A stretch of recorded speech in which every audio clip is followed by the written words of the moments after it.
শনিবার ছিল বাংলাদেশের দাবার জন্য সুখবরের দিন। হাঙ্গেরির বুদাপেস্ট থেকে একের পর এক সুখবর বয়ে এনেছেন মনন রেজা, ফাহাদ রহমানরা। গ্র্যান্ডমাস্টার নিয়াজ মোরশেদের রেকর্ড ভেঙে মননের বাংলাদেশের সর্বকনিষ্ঠ আন্তর্জাতিক মাস্টার হওয়ার খবর পুরনো না হতেই এলো আরও বড় সুখবর। বুদাপেস্টে দাবা টুর্নামেন্টে নিজ নিজ বিভাগে চ্যাম্পিয়ন হয়েছেন মনন রেজা নীর এবং Fahad Rahman. 6 day Budapest 2 years 2024-এর গ্র্যান্ড মাস্টার্স দাবা সিএ ইভেন্টে এবং গ্র্যান্ড মাস্টার দাবা ইভেন্টে মনন রেজা অপরাজিত চ্যাম্পিয়ন হয়েছেন। 9 ম্যাচে 6.5 পয়েন্ট পেয়েছেন মনন। শেষ রাউন্ডে তার প্রতিপক্ষ ছিল হাঙ্গেরির পেজেস্তোস ব্লাজাস। হাঙ্গেরিয়ান দাবারুকে অবশ্য হারাতে পারেননি নারায়ণগঞ্জের এই কিশোর। ড্র নিয়েই বোর্ড ছাড়তে হয়েছে তাকে।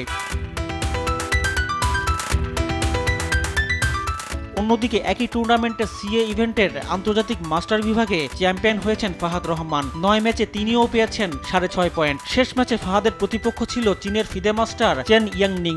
তুলনামূলক দুর্বল প্রতিপক্ষ পেয়েও জয় তুলে নিতে পারেননি তিনি। ড্র নিয়ে সন্তুষ্ট থাকতে হয়েছে তাকে। মনন এবং ফাহাদ দুজনেই চ্যাম্পিয়ন হওয়ার তৃপ্তি থাকলেও একদিক দিয়ে হতাশ করেছেন দুজনই। সদ্য রেকর্ড করে আন্তর্জাতিক মাস্টার খেতাব পাওয়া মননের সুযোগ ছিল শেষ ম্যাচ জিতে প্রথম গ্র্যান্ড মাস্টার নর্ম পাওয়ার। একইভাবে শেষ ম্যাচ জিতে দ্বিতীয় গ্র্যান্ড মাস্টার নর্ম পাওয়ার হাতছানি ছিল ফাহাদ রহমানের সামনেও। তবে চাপের মুখে জয় তুলে নিতে পারেননি কেউই। ফাহাদ রহমানের জন্য অবশ্য বিষয়টা নতুন কিছু নয়। শেষ ম্যাচ জিতলেই নর্ম, এমন সমীকরণের সামনে থেকে বেশ কয়েকবারই হতাশ করেছেন এই আন্তর্জাতিক মাস্টার। হয় হেরেছেন, না হয় ড্র করেছেন।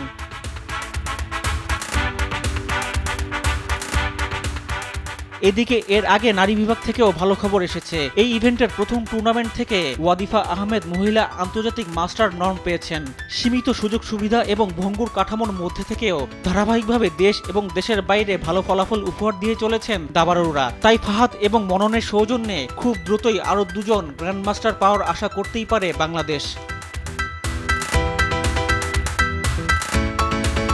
রিফাত আঞ্জুম, দেশ টিভি, স্পোর্টস ডেস্ক।